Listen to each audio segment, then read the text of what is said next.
Don Juan praktikası dünyanın dayandırılması. Salam əziz seyrbazlarım, bugün 28. gündür ve biz sizinle marafonun en sirli, en güçlü praktikasına geldik. Bu texnika meşhur yazıcı Carlos Castaneda'nın müellimi Şaman Don Juan'dan gelen dünyanın dayandırılması praktikasıdır. Hatırladırsınızsa biz sizinle meditasiya X etmiştik. Sefir Emremsi 22. günüydü. Bugün 28. gündü. Marafonun 28. günü. X meditasyasında orada zamanın ve mekanın olmadığı, bedeninizi his etmediğiniz o sonsuz boşluğa geçmiştik. O hiçliğe, boşluğa dokunmuştuk. Dünyanın dayandırılması da məhz bütün qavrayış orqanlarını söndürerek, yani dünyanın dayandırılması praktikası da bütün qavrayış orqanlarını söndürerek xarici aləmdən tamamilə qopmaq deməkdir. Bir çox ezoterik və praktiklər fərqinə varıblar ki, insan bədənini və xarici dünyanı hiss etməyi dayandırdığı an əsl magiya baş verir. Bu vəziyyətdən şuur altına ötürülən hər bir niyyət, hər bir arzu demək olar ki, anında maddiləşir. Çünkü dünyanı idare eden, öz reallığımızı yaradan o daxili filtr müvəqqəti olarak sönür. Praktikanın icra qaydası. Bu tam bir səssizlik və sensor izolyasiya məşqidir. Məqsəd görmə, eşitmə və toxunma hisslərini maksimum dərəcədə bloklamaqdır. Birinci, məkanı hazırlayın. Otaqda tam qaranlıq və səssizlik olmalıdır. Sizi heç bir xarici səs, hətta bir meh belə narahat etməməlidir. Pəncərələri bağlayın, skvoznak yel çəkən olmamasına diqqət edin ki, skvoznak olmasın. Dəriniz hava axınını hiss edib diqqəti bədənə qaytarmasın. İkinci, döşəməyə düz bir səthə uzanın. Yastıq istifadə etməyin, bədəniniz tamamilə düz olmalıdır. Üçüncü, hissləri söndürün, gözlərinizi bağlayın. Elə edin ki, xarici dünya tamamilə yox olsun. Hiss edəcəyiniz tək şey arxanızın toxunduğu döşəmə olacaq. Dördüncü, ritmik şəkildə nəfəs alın və bütün diqqətinizi sadəcə nəfəsinizə yönəldin. Meditasiya X-da sizə mənim səsim kömək edirdi. Amma bu praktikada səsim olmayacaq. Siz tam bir mütləq səssizlikdə olacaqsınız. Daxili dialogu susturun. Sizin əsas hədəfiniz 10-15 dəqiqə ərzində daxili dialogu, beyninizdəki o sonsuz danışıqları, fikirləri tamamilə dayandırmaqdır. Fikirlər gəldikcə onları sadəcə nəfəsinizlə yola salın və mütləq sükuta, o dərin boşluğa gərq olun. Bu asan praktika deyil, amma inanılmaz dərəcədə təsirlidir. Dünyanı dayandırdığınız o qısa saniyələrdə siz reallığı yenidən yazmaq gücü qazanırsınız. Səssizliyin daxilindəki o böyük güclə tanış olmağa hazırsınızsa, praktikanı bugün mütləq edin. Bu praktikanı etməzdən əvvəl evdəkilərə xəbərdarlıq edin və ya hamı yatdıqdan sonra edin. Çünki hər hansı bir qəfil səs və ya toxunuş insanı o dərin alfa-teta vəziyyətindən kəskin çıxara bilər. Dünyanın dayandırılması praktikası ən kritik, həlledici texnikadır və şuur altına birbaşa kod daxil etmə mərhələsidir. Dostlar, bədənimizi və xarici dünyanı söndürdükdən sonra praktikanın ən sehirli daxili mərhələsinə keçirik. Bu vəziyyəti saxlamaq üçün addım-addım bu vizuallaşdırmanı edin. Birincisi, ilk növbədə diqqətinizi tamamilə burnunuzdan girib çıxan nəfəsə yönəldin. Eyni zamanda təsəvvür edin ki, başınızın mərkəzində parlaq bir işıq nöqtəsi, bir işıq şüası var. O nöqtədən çıxan beyaz işıq getdikcə böyüyür və bütün başınızın içini doldurur. Siz sadəcə başınızın içindəki o işıqlı boşluğu müşahidə edirsiniz. Orada bir dənə də olsun düşüncə yoxdur. Fikirlər gələ bilər, gələn kimi onları incəliklə uzaqlaşdırın. Buraxın getsinlər. Diqqətiniz yayındısa, dərhal yenidən nəfəsinizə və başınızdakı o işığa qayıdın. İkincisi, çəkisizlik vakumu. Daha sonra özünüzü tam bir çəkisizlikdə, bədənsizlik vəziyyətində hiss etməyə çalışın. Sanki kosmosdasınız, bir vakumun içindəsiniz və bədəniniz tamamilə yüngülləşib. Yox olub. Siz artıq bədəninizi hiss etmirsiniz.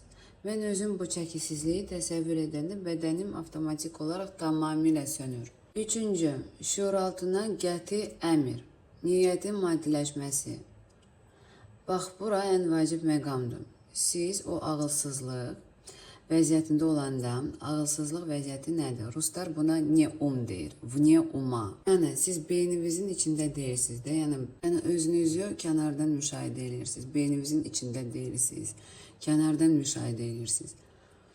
Yəni, ağlınız tamamilə susanda artıq şuuraltınızın qapıları tam açılır. Məhz bu anda qətiyyətli, əmr edən bir səs tonuyla niyyətinizi indiki zamanda, yəni artıq baş verib bitmiş kimi uca səslə və ya daxilinizdə bəyan edirsiniz. Mən ərə gedirəm deyil, mən artıq evliyəm. Tezliklə 20.000 manat alacağam deyil, mənim artıq 20.000 manatım var. Tezliklə yüksək maaşım olacaq deyil, mənim aylıq maaşım 5.000 manatdır, naprimер. Özünüzü elə aparın və elə deyin ki, sanki arzuladığınız o reallıq artıq var və siz onun sahibisiniz. Daxilinizdə o cümlələri net, aydın və qətiyyətlə səsləndirin. Bu praktika niyə işləyir? Niyə bayaq dedim ki, ağılsızlıqda olmaq? Ağılsızlıqda olmaq, yəni daxili dialoqu dayandırmaq deməkdir.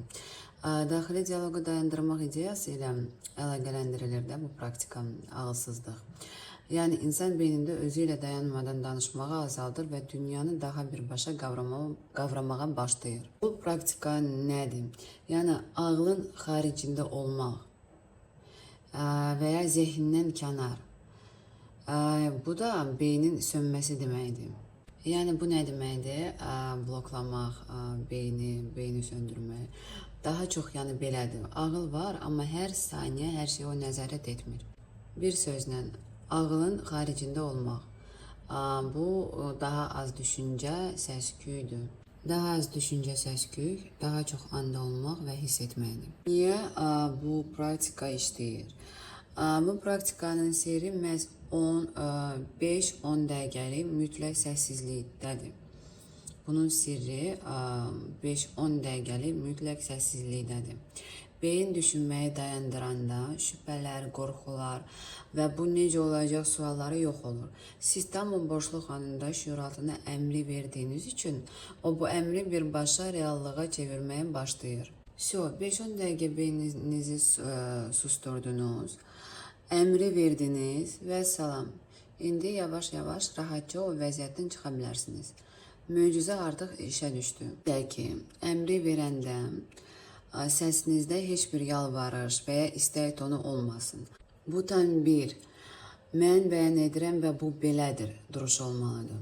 Mən sizə reallığın idarə etməyinin ən yüksək mexanizmini öyrədirəm, göstərirəm. Bir daha, dostlar, bugün edəcəyiniz praktika tam bir sensor izolyasiyası məşqidir. Maksimum nəticə almaq üçün bu təlimatı dəqiqliklə qulaq asın. Birinci, eşitməni tamamilə söndürün. Qulaqlarınıza pambıq və ya xüsusi qulaq tıxacları, taxacaq xarici səsləri tam izolyasiya edin. İkincisi, görməyi bloklayın. Tam qaranlıq bir otaqda olun və gözlərinizə qara göz sarğısı, gecə maskası taxın. Üçüncüsü, döşəməyə düz bir səthə uzanın, yastıqdan istifadə etməyin. Dördüncü, əlinizə rahat və isti geyimlər geyinin, bədəniniz tamamilə sərbəst və rahat olmalıdır, soyuq hissi diqqətinizi yayındırmamalıdır. Beşinci, xarici amilləri kəsin, telefonları söndürün, qəfil zəngləri və sizi bu vəziyyətdə çıxara biləcək hər şeyi uzaqlaşdırın. Görmə və eşitmə tam bloklanmalıdır. Altıncı, rahatlaşın. Uzandığınız yerdə bədəninizin tam boşaldığını və sizə çox rahat olduğunu hiss edin. 7. Nəfəs. Ritmik, dərin və tamamilə sakit nəfəs almağa başlayın. 8. Daxili dialoqu dayandırın. Beyninizdəki fikirləri, sözləri susturmağa başlayın. 9. Mütləq sükutdur bu. Daxili dialoq dayandıqdan sonra yaranan o mütləq səssizliyin içində 5-10 dəqiqə qalın. 10. Əgər fikirlər yenidən gəlməyə çalışarsa, dərhal diqqətinizi başınızın mərkəzində o işıq nöqtəsinə yönəldin və sadəcə nəfəsinizi müşahidə edin. 11. Dünyanın yok olması, çəkisizlik. Dünyanın dayandığını kəskin şəkildə hiss etdiyiniz an, yəni xarici aləm tamamilə yox olanda və sadəcə siz qalanda, özünüzü vakuumda, çəkisizlikdə hiss edin. Anlayın ki, xarici dünya artıq mövcud deyil, o silinib. 12-ci əmr mərhələsi və çıxış. Məhz bu çəkisizlik anında qətiyyətli bir əmr səsi ilə daxilinizdə və ya uca səslə niyyətinizi heç bir vizual obraz yaratmadan sadəcə net sözlərlə və bitmiş zamanda bir neçə dəfə təkrarlayın. Əmri verdikdən sonra yavaş-yavaş rahatça praktikadan çıxın. Bu təlimat sizin şüuraltınıza reallığı yenidən proqramlaşdırmaq üçün birbaşa giriş icazəsi verəcək. Bugün bu sehirli təcrübəni hər kəs mütləq yaşasın. Bu praktikaya başladığınız zaman beyniniz sizə müəyyən maneələr yarada bilər. Gəlin ən çox soruşduğunuz iki vacib suala birlikdə aydınlıq gətirək. Mənə heç nə sual edirlər ki, bəs daxili dialoqu dayandırmaq çox çətindir. Fikirlər durmadan gəlir. Nə etməliyəm? Sualı. Tamamilə haqlısınız. Başlanğıcda bu hər kəsə çətin gəlir. Amma bunun üçün xüsusi bir sir var. Tamamilə rahatlaşın. Fikirlərlə mübarizə aparmaq yerinə diqqətinizi bədəninizdəki hissələrə və ya qulağınıza gələn ən uzaq, ən zəif xarici səslərə yönəldin. Öz nəfəsinizin səsinə qulaq asın. Bəli, fikirlərdən tamamilə azad olmaq və o mütləq sükut anını tutmaq asan deyil. Amma burada əsas məqam budur. Hətta bir neçə saniyəlik belə o sükutu saxlaya bilsəniz, bu artıq böyük qələbədir. Zaman keçdikcə, siz məşq etdikcə, o fikirsiz qaldığınız zaman kəsiyi getdikcə uzanacaq və böyüyəcək. İlk olaraq hədəfiniz sadəcə kiçik bir anı, bircə anlıq mütləq səssizliyi tutmaq olsun. Sual 2. Niyə əmr verərkən heç bir vizual obraz, şəkil təsəvvür etmək olmaz? Niyə yalnız sözlərlə etməliyik? Cavabım belədir. Çünki bu praktikanın mahiyyəti məhz dünyanın dayandırılmasıdır. Orada mütləq bir kör sükut olmalıdır. Nə bir düşüncə, nə də bir vizual şəkil, obraz. Sadəcə sonsuz bir boşluq və sakitlik. Siz o anda xarici dünyadan tamamilə imtina edirsiniz. Onun mövcudluğunu unudursunuz və daxili dialoqu söndürürsünüz. Və bax, məhz bu möhtəşəm daxili sükutun fonunda heç bir xəyal qurmadan, şəkillər canlandırmadan arzuladığınız, reallığa artıq sahib olduğunuz hissini daxilinizdə ən parlaq şəkildə yaşamalısınız. Əmri verdikdə sözləri deyərək onun yaratdığı o sahiblik enerjisini hiss edin. Şəkli yox, sahiblik enerjisini hiss etməlisiniz. Bu, sükutda deyilən hər bir söz birbaşa reallığı yaradan kvant sayəsinə yazılır. Hətta 3 saniyəlik sükut belə şüuraltı üçün nəhəng bir transformasiya qapısı